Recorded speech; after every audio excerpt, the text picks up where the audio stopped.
So let me illustrate this using a couple of print texts, which you're probably not going to be able to read very well because of the size of the font.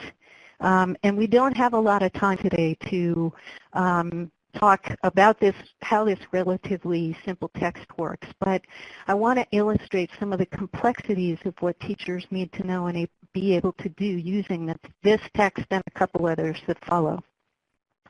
So typically what we do is we tell students essays have to have 5 paragraphs, and they include an introduction, 3 body paragraphs, and a conclusion. And yet, if we study real texts, especially those that students might be familiar with, they rarely fall into that organizational structure. Furthermore, we often neglect to account for a text purpose, its intended audience, or the more specific features of introduction, body, and concluding paragraphs. So the text that appears on this slide is a student problem solution essay. Generically, it does include an introduction, body, and a conclusion. And yet if we look at the sentence that make up the opening paragraph, we should ask ourselves what specific role does each of those sentences perform. So the first one identifies the topic or situation. The next 3 describe the topic in more detail. And the final sentence of the opening paragraph states the problem. In order to use texts as models for students, teachers must understand more deeply what makes these texts work, or sometimes what makes them not work so well. So here's an example from an introductory paragraph.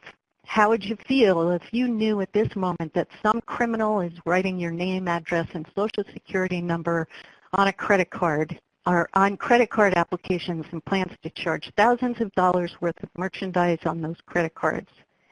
So this is one approach to writing an introduction. It opens with a provocative question. And for certain purposes and certain audiences, this particular strategy might be a great way to go. The second example is about the same topic, but uses a different strategy. So identity fraud is the fastest growing crime in the United States. In 2004, over 9 million Americans, or approximately 1 person in 24, became victims of identity fraud, identity theft at a cost to the economy of $52.6 billion. So this second example opens with a surprising fact.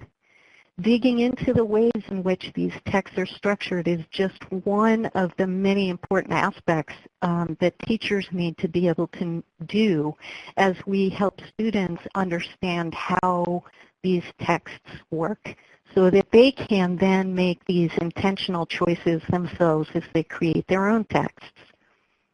Again, I think the Common Core state standards have tried to make this clear, that students need opportunities to understand how texts work in multiple disciplines and not just in English language arts.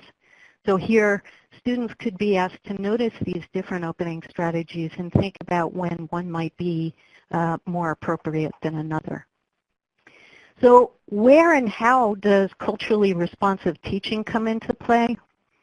Well, I think if we agree that social context and purposes are so important for literacy and learning, having a deeper understanding of those social contexts and purposes is key. It's essential if students are going to engage in these practices with us. So what is culturally responsive teaching? If you look at some of the blogs and some of the questions that people ask about it, it includes, but is much, much more than just selecting texts that reflect the backgrounds and experiences of our students.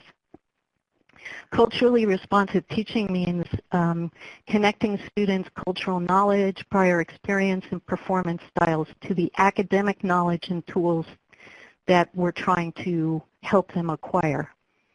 Culturally responsive teachers understand that mastering academic or school-based knowledge involves not one but multiple avenues to mastering information.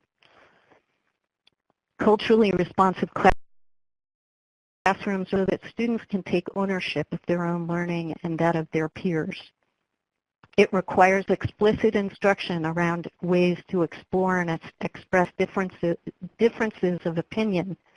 And those and culturally responsive teachers are socially conscious and have affirming views of students from diverse backgrounds.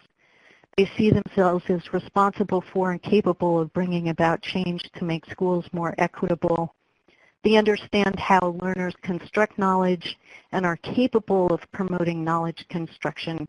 They know about the lives of their students, and they design instruction that builds on what their students already know.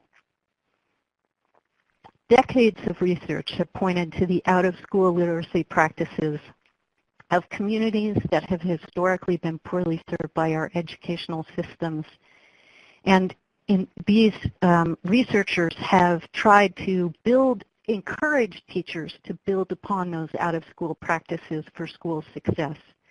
It's something I've called taking an anthropological stance in our teaching, where we learn with and from our students. And it draws upon what Gonzalez, Moll, and Amonte have called the funds of knowledge that students bring to school with them. So if you didn't already know it, I hope you can see how challenging this teaching endeavor is. As literacy teachers, we need to know about those components of literacy, the phonemic, lexical, orthographic, semantic, and syntactic systems that comprise language use. But we also need to understand how those systems are used in practice, not just in schools, but in the world outside of school.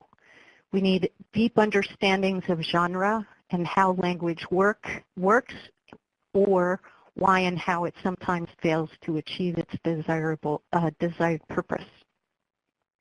In order for students to become critical consumers and producers of text in whatever media, we need to be the bridge between the strengths and skills they bring with them, the acquisition of academic literacy, and some of the broader purposes of literacy we encounter in the world around us.